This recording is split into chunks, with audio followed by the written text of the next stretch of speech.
არანაირი პირობით საშალი ყველა ციხეში. მეგობრებო, ამ კომენტარს მინდა გამოვეხმაურო.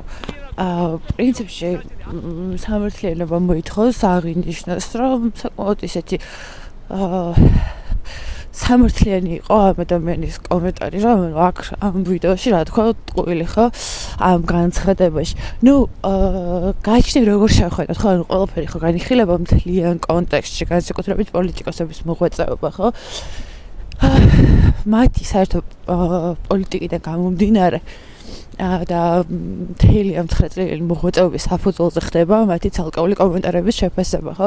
შესაბამისად, ის მთლიან ჭრილში სისტემურ ანალიზში ეს კომენტარი ადასტურებს მათ დამოკიდებულებას პენიტენციური სამსახურის მიმართ, მთლიანად ადამიანის უფლებების მიმართ თორე ცალკე აღებული ხა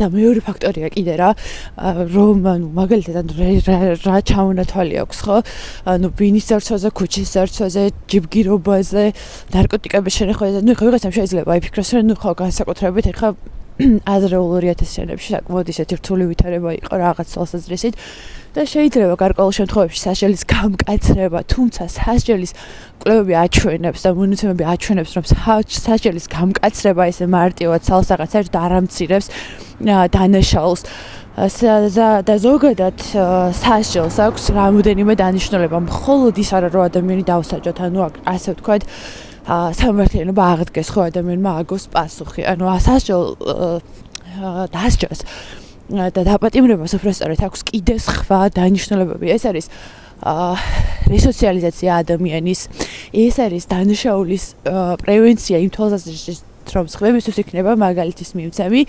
მაგრამ გარდა ამისა აქვს კიდევ ის დანიშნულება, რომ მოახდინოს ადამიანის რესოციალიზაცია საზოგადოებაში, ანუ დროებით მოაშოროს იმ დანაშაულებრივ ცხოვრების გზას და შემდგომ ისევ დააბრუნოს საზოგადოებაში. აქედან გამომდინარე, ესე მარტივად ცალსაღად რომ მოუკიდოთ ადამიანს ხელი და ჩავაგდოთ ციხეში, არაფერს არ ცვლის. თუ ამას არ მოყვება მთელი რიგი რეფორმები. გარდა ამისა, კიდე ერთხელ უნდა გავიმეოროთ, რომ მხოლოდ ესე მარტივად ცალსაღად გავამკაცროთ სასჯელი და всё ყველა შეეშინება და არავინ არაფერს აღარ ჩაიდეს, ასე არ არის ხო? ანუ ამ ქვეყანაში და ზოგადად სამყაროში ხო უნაკლო არავინ არ არის, ყველას აქვს საკუთარი დანაშაულებები და ეს ვიღაცა ხელს ჩავიგდოთ და ციხეში გამოვუკეტოთ და არანაირი პირობითი სასჯელი ყველა ციხეში ნულოვანი ტოლერანტობა, მთლად ოპტიმალურ გამოსავლად არ მიჩვენება. მადლობა ყურადღებისთვის. მაგრამ ხო, რაღაც მხრივ ხე საფუძველი აქვს ესე ცალკე განცალკევებულად ამ განცხადებას თუ ავიღებთ.